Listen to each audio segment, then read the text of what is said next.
Hey guys, it's Andres again. And Chelsea, welcome back. It's been a long vacation from us to you, but we're talking about today the number one thing Airbnb gurus are not telling you. And before that, we have some exciting stuff happening, and I want to do a quick shameless plug. But over the last 2 years, we've had numerous people ask us, can you help us build our glamping resort? Yeah.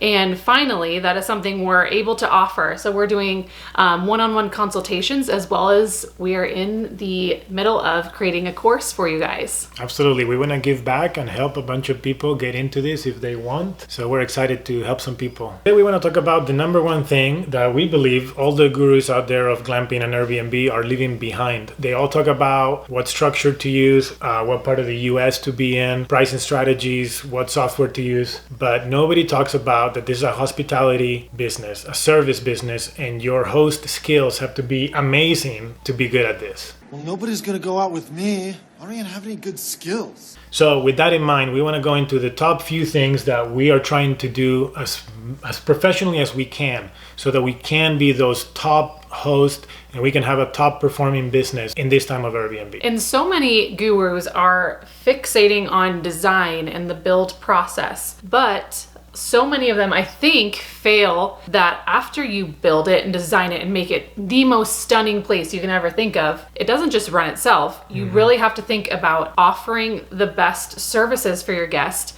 And number one tip, and by the way, stay till number 5 because that's our biggest tip in the video, what we think will either make or break your business potentially. Okay, so going into tip number 1, it's really about thinking of all the things that could possibly go wrong and try and fix them preventatively. And I did this a lot. I was in sales in my career before this, and it's basically like objections. If you think of that, you're trying to find objections and showcase basically a path that avoids the objection and solve it for them. So basically, what could go wrong in your glamping stay? Let's think something that happens or happened a lot in the beginning of our business was something so random, but like lighters. Basically, now it's like, okay, we have an abundance of lighters now. So if anything ever, someone ever asks us to like, oh, where's the lighter? I can't light the fire. I'd be like, there's one here.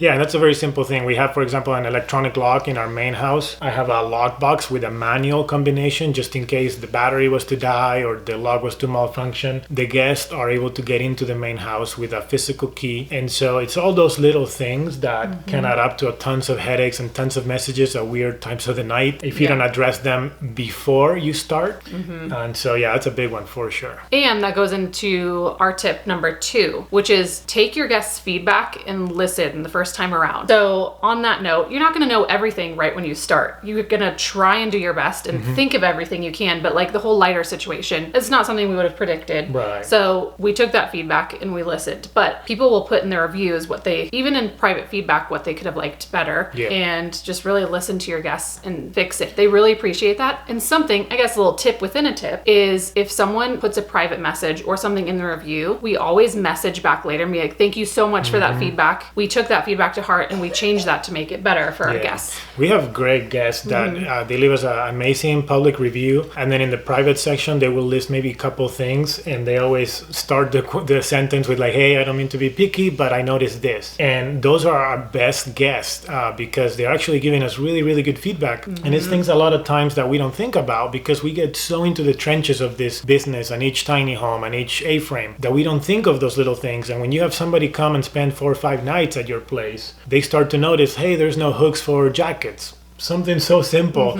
I went for $5 and bought like 20 hooks and put hooks everywhere. And so tiny little things like that will make a difference. So take that feedback seriously. Obviously, not all of it will be amazing feedback. Some people may want to ask for crazy stuff that it may not be doable for you, but a lot of that feedback is the number one thing you should focus on improving or adding into your stay. So number 3, as a host, as a really good host, you basically got to be ready to answer messages any time of the day. I know it can be hard if you have a full-time job or or if you like your sleep, but these messages are a priority.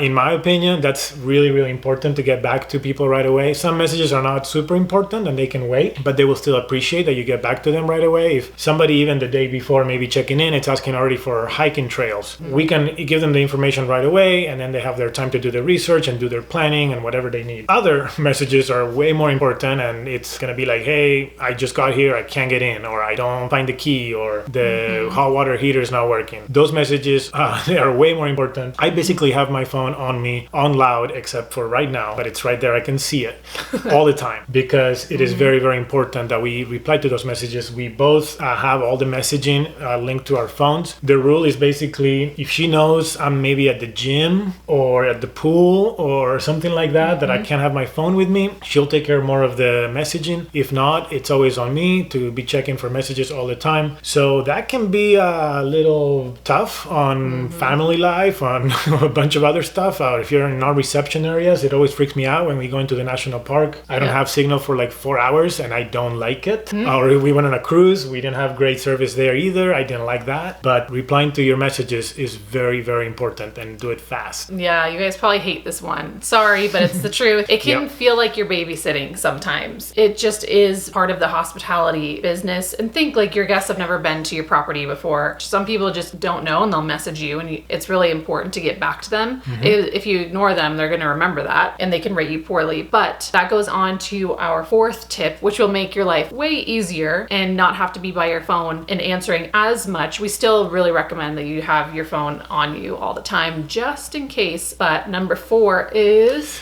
automatic messaging. We are very big on this, and we're always trying to make it better. You basically obviously can send your check-in instructions, your checkout instructions.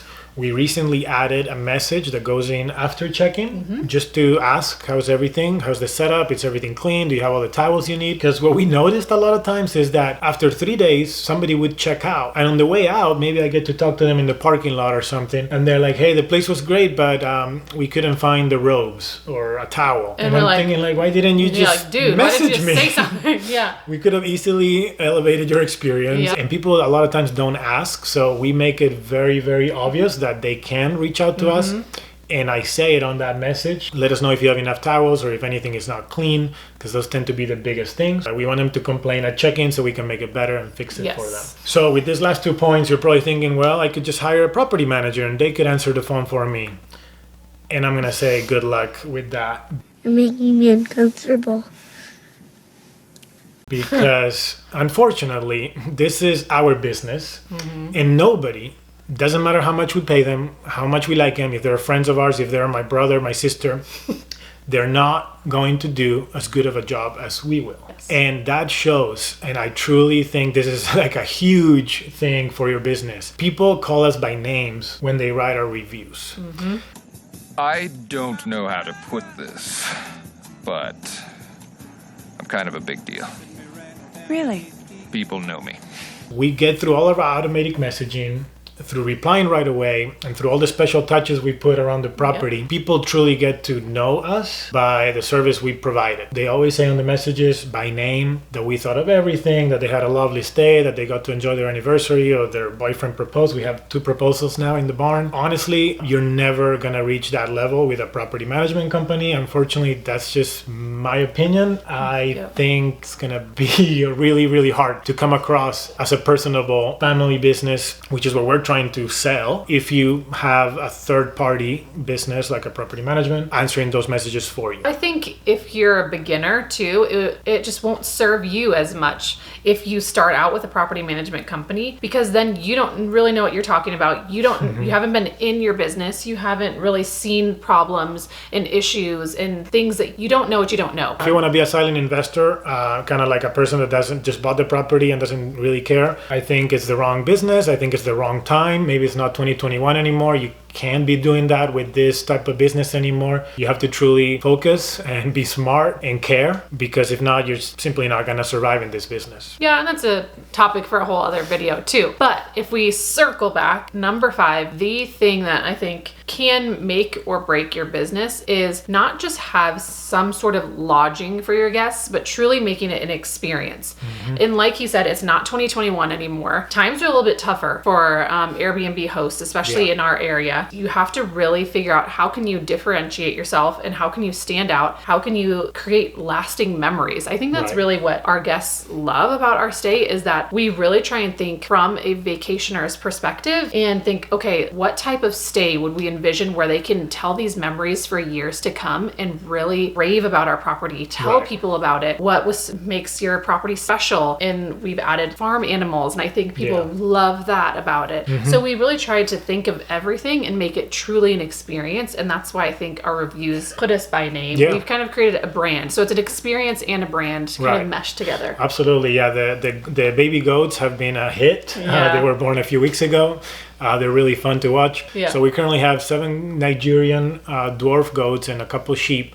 And our family dog now spends a lot of time at the property as well, and she keeps guests company, and guests absolutely love her. They buy her collars and treats and all sorts of stuff. So she has a good time. But yeah, absolutely. You want to build a bit of an experience there. And we've seen a lot of competition come around us in the Smokies. Lots of new glamping type of setups. We still like to differentiate ourselves with a little bit more of an experience with the farm and the barn vibe that people hopefully are looking for. Okay, switching to the phone setup because our camera didn't make it the last 2 minutes. So here we go with the Google phone. Yes, but that's the end of our video. That's the top 5 things that the Airbnb gurus aren't telling you. It's not all about the design and the beautification of your Airbnb. It really is being a fantastic host. Yeah, absolutely. The building process is very fun. It's very creative. It's really nice to research and pick the paint colors and the furniture. But that's a very, very small part of your business journey if you're going to have this business for long term. It took us 10 weeks to build our first tiny home, and it's now been open for 2 years. So if you think 10 weeks of time of design and all that, with 2 years of hosting, you better be a good host because it doesn't matter how nice of a tiny home you build. If you're not doing the hosting things right, people are just not going to have a good time. Yeah, and I just thought of this too. All of the design and the pretty things, all the pretty photos are basically like your storefront, and that's great.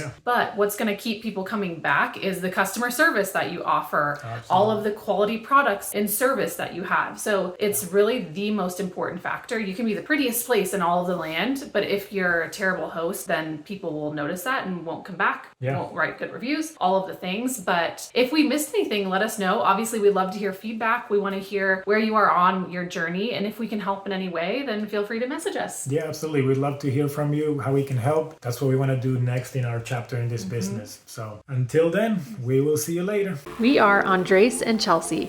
We uprooted our lives from Arizona to Eastern Tennessee. We sold our long-term rentals and are putting everything on the line to start our dream glamping business. Join us each week as our family navigates this big new adventure, and we share everything we learn so you can also build a successful glamping business.